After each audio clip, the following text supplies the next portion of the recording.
Dad declared that my sister's schooling took precedence and he wouldn't fund my university. I left that evening without a word. 6 years passed, and then my mother pleaded for us to make amends. I can still vividly recall the instant when I understood I wasn't valued. I was 7 years old in our tiny kitchen, observing my mom hovering over my sister's science project. The blue ribbon, the one they were sure she would get, was already placed on the countertop. They were celebrating before the win. "Mom," I asked, raising my own project, a carefully constructed solar system diorama I'd worked on for 3 days. "Could you assist me with this bit?" She didn't even glance up. She just flicked her hand in my direction, dismissing me. "Not right now," she said. "Can't you see I'm occupied with Betty's project? Figure it out yourself." It seemed like such an insignificant occurrence. Honestly, it was nothing much. Yet sometimes the tiniest wounds are the ones that hurt the most. That night, I sat on my bed and meticulously attached the last components of my project. By myself, like I was for most of my youth. What set Betty and me apart wasn't skill or smarts. It was simply that she was important and I was. I looked at my completed solar system. It was good, possibly even excellent. However, it was meaningless because no one would notice. No one ever did. Growing up under the shadow of a perfect sibling is like being invisible inside your own house. You're there but not genuinely present, observed but never really seen. I became incredibly skilled at making myself smaller, quieter, and less demanding. I discovered that staying unnoticed was the easiest way to get through things. Betty was the complete opposite of me. She was social, sporty, and just naturally drew people in. She effortlessly became the center of attention, and I would desperately search for any small amount of acknowledgement, which hardly ever happened. "Why aren't you more like your sister?" was the constant refrain of my youth. It consistently reminded me that I was the black sheep, the afterthought, the one who didn't matter. By the time high school rolled around, I'd fully embraced being the one to blame in the family. Whenever something went wrong, it was always my doing. If something good happened, it was in spite of me. My parents went to all of Betty's soccer games but skipped my honors night. They'd have big, fancy parties for her birthdays, while mine were barely acknowledged. I put in so much effort, I swear, to try to earn their affection. I earned straight A's, got involved in clubs, and won academic contests, yet the standards just kept changing. I could never measure up. My senior year was when I just couldn't take it anymore. I got accepted to Princeton with a little scholarship. It wasn't Harvard like Betty, but it was still pretty good. Something I thought they might be proud of. I showed my dad the acceptance letter, still clinging to the hope that this time, finally, he'd be happy for me. He looked at it quickly, then handed it back with a heavy sigh. "Princeton, that's going to cost a lot of money." He then shook his head. "We're already strapped for cash with Betty's tuition. Maybe you should consider going to community college instead." My breathing became shallow. My hands shook uncontrollably. The protective barriers around my emotions started to crumble. "But I received a scholarship," I whispered, my voice barely audible, "and I could take on a part-time job." My father's face turned stern. "Don't be self-centered. Your sister's schooling has to be the priority. She's destined for great things." Those words, unlike me, went unsaid between us. Later that evening, my mother found me gathering my belongings. "What are you doing?" she asked, as she observed me folding clothes into a travel bag. "I'm leaving," I replied, surprised by the firmness in my own voice. She chuckled, saying, "And you're going where? Stop being so melodramatic."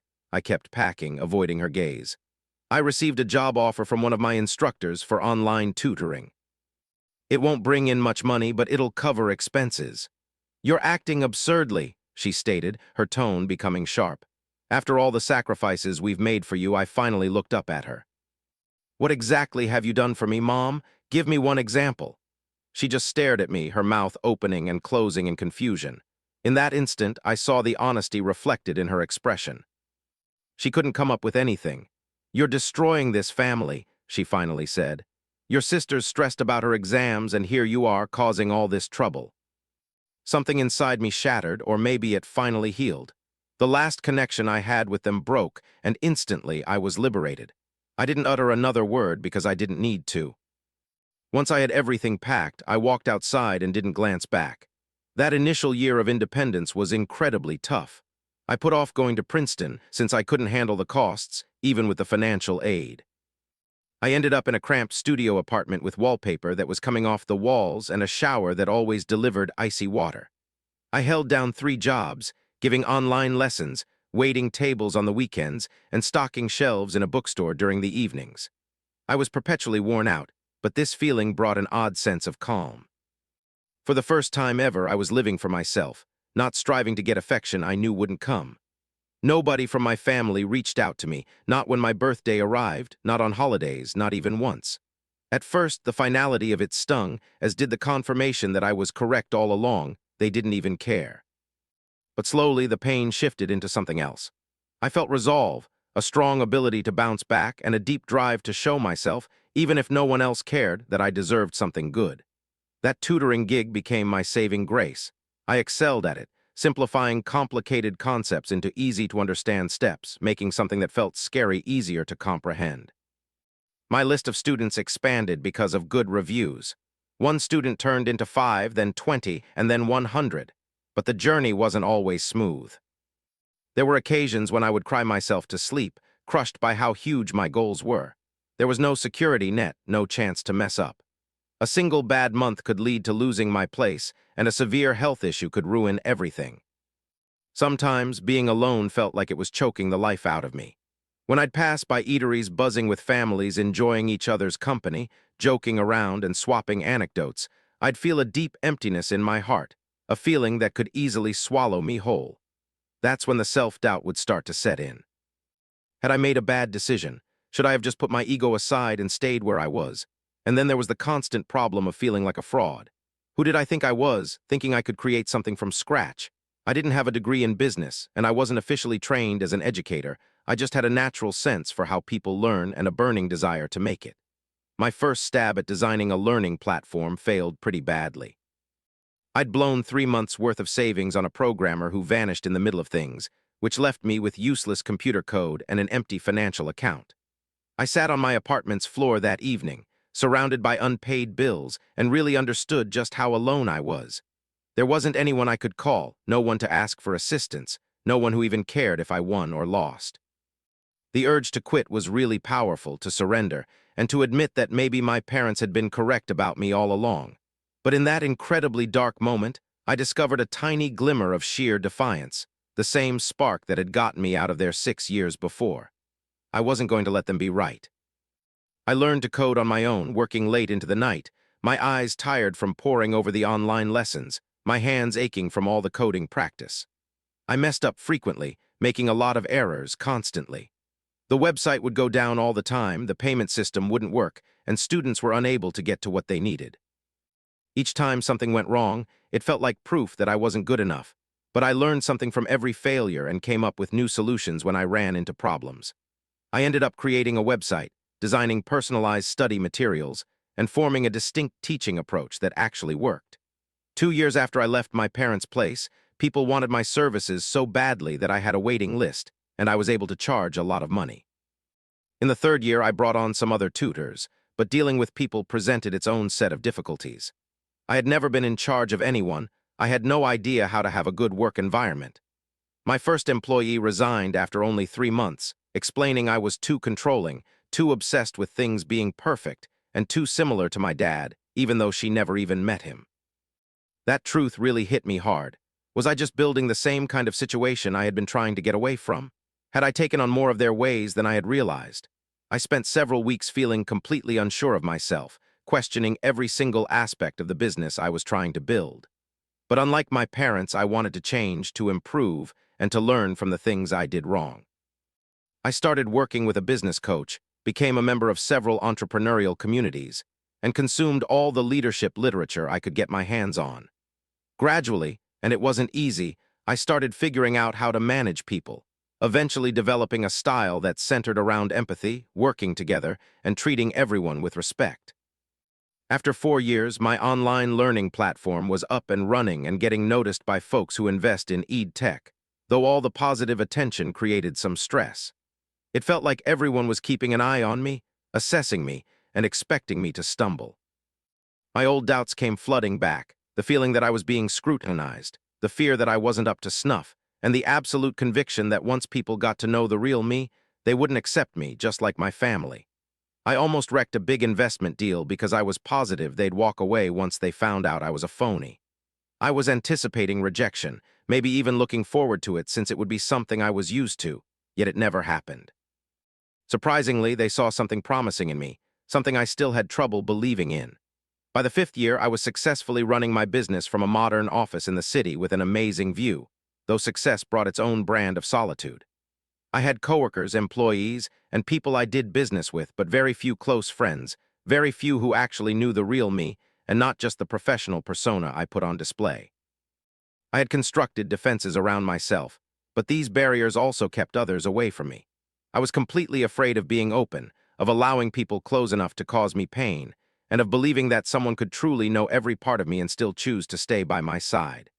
The timid, unseen little girl had changed into a self-assured, accomplished woman on the surface, but inside, traces of that damaged child still lingered, fearing she wasn't good enough.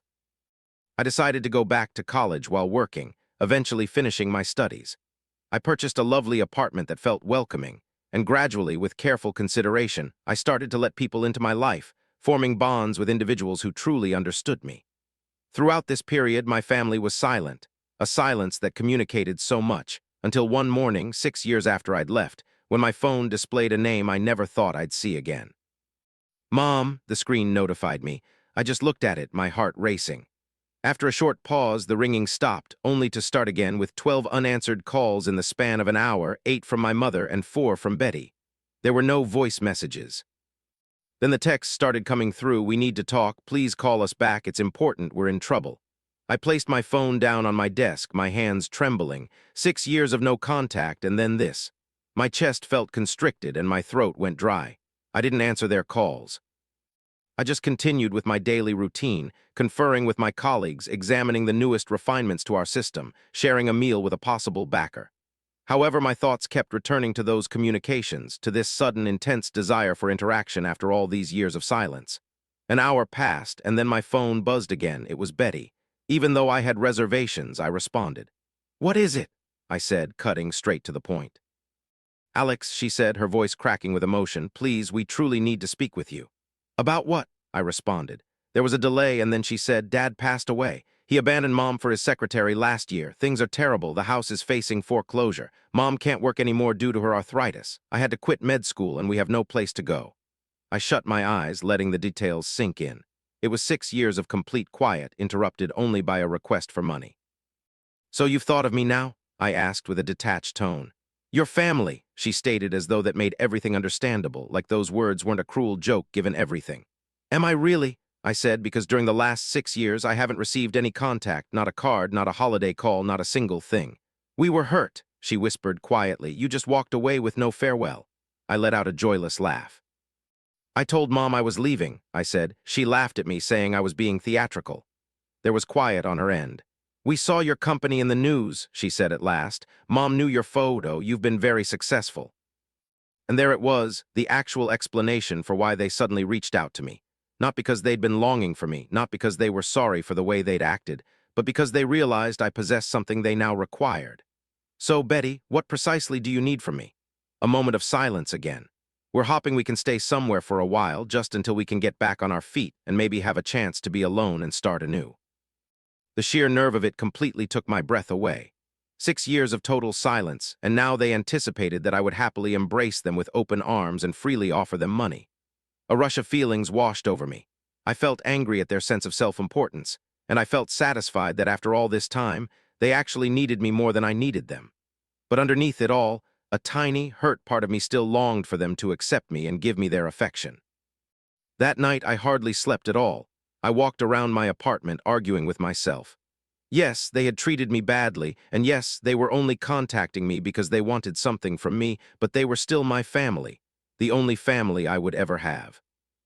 Maybe this was a real opportunity, a chance to mend the pain from the past and create the connection that I'd always wanted but never achieved. Perhaps their current situation would make them see me in a different light and value me, and they might finally recognize all that I've done. The idea was tempting. I pictured them living with me, impressed by what I had made of my life, apologizing for what happened, and becoming the family I'd always hoped for. I imagined the mother who would be proud of me, and the sister who would be a true friend to me. However, as the evening continued, the truth became clear to me. Individuals don't really transform overnight, not unless they put in a lot of focused effort, show true regret, and really think about their actions.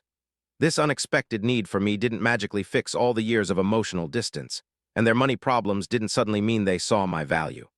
If I offered them assistance now, I'd be creating the same harmful pattern that almost destroyed me previously.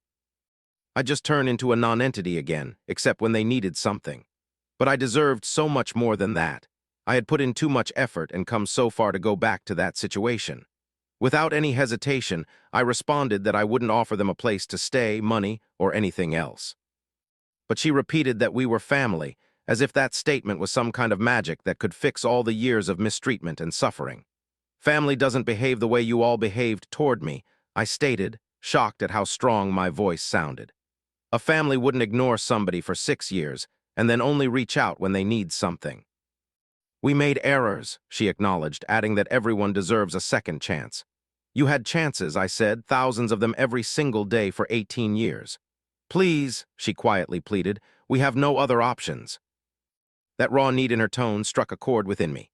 There was a fragment of me that was still that little girl, just a child hopping to be liked, to be cherished, to be included, but that girl was long gone. I'm sorry you're going through this, I responded, and I truly meant it, but then I added, I can't assist you. Whether it was my ability or my willingness, it was a definite no. Her tone had shifted, and that fragility was gone, supplanted by a tone that was accusatory. It's both, I said, and I said goodbye to Betty. I ended the call, put my phone down, and went to my enormous windows. The city stretched before me, and all the lights were beginning to shine as darkness arrived. My own face looked back at me from the window, calm and complete. The next day, they showed up at my workplace. My mom, who seemed to have aged more than I had recalled, and Betty, whose usually impeccable posture now looked defeated. Both of them had those looks of rehearsed regret on their faces, the kind that didn't fool anyone. My assistant attempted to turn them away, but I told her it was fine. One last talk, and then it would be over. They sat across from me in my modern meeting room, their eyes moving around as they inspected the evidence of all I had accomplished, the things they had never imagined I'd be able to do. You look good, my mother said, her voice a little uncertain. I am good. An awkward quiet settled over us. I didn't even attempt to ease the tension. I didn't offer them anything. I simply allowed the silence to remain. We've missed you, Betty said eventually. I cocked my head. Did you do the same? A hint of shame flashed across her face. We'd considered contacting you a bunch of times, but you never did. We weren't sure what to say, my mom confessed. You mean after how everything went down, after you said I wrecked the family, after Dad made it clear that my schooling, my future, was unimportant. My mother winced. We were going through a rough patch then. Your father, this has nothing to do with him, I interjected. It's about both of you. Every time you disregarded me, every occasion I felt like I didn't exist, every instance you favored Betty, not because she needed it more, but because she was the one you preferred. That's not right, Betty objected, is it? I held her gaze. Betty, when's my birthday? She seemed surprised and blinked. What, my birthday? When is it?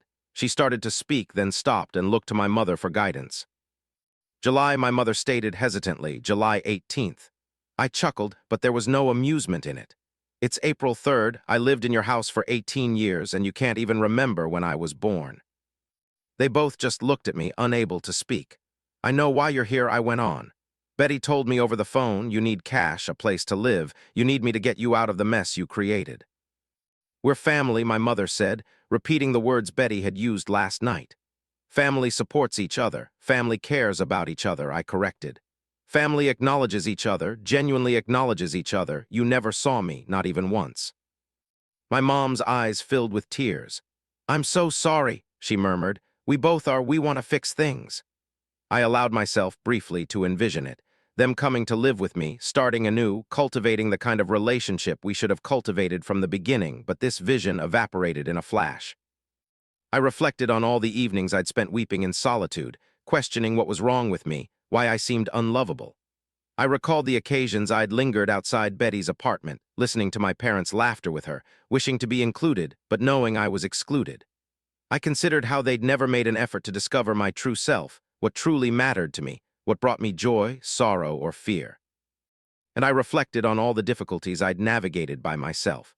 The website failures, the funding denials, those evenings I couldn't afford a meal, the anxiety attacks before crucial presentations, and the solitude of achieving success without anyone to celebrate with. I'd dealt with all of it on my own, and I'd persevered. In fact, I'd flourished. Assisting them now wouldn't undo those years of hardship. It wouldn't mend the hurt they'd caused. It would only permit them to keep perceiving me as a tool rather than a person, a way to accomplish their own goals, instead of valuing me for myself. I think you're expressing regret, I cautiously stated, but I don't think it's genuine regret. I feel you're only sorry because you need me now. You're regretting that your perfect vision for Betty's future didn't pan out, that Dad's departure and the lack of money happened, not for how you treated me. That isn't true, Betty countered, but she avoided my gaze. I got to my feet, indicating our talk was done. I truly regret that you're experiencing difficulties, I explained, but I won't give you what you want. So you're just going to abandon us? Mom asked, a familiar hint of blame entering her tone, after all the things we've done for you. And there it was, the facade of regret falling away to expose the feeling of being owed something. Mom couldn't even keep up the pretense of being sorry for even a short amount of time. What exactly did you do for me? I inquired, restating the question from 6 years ago. This time, instead of a silent response, her face became stern. We provided shelter, food, and clothes, the essential duties of parents, and that is not worthless, she responded. You're correct, I acknowledged. Those things aren't worthless, but they don't give you any claim on me now.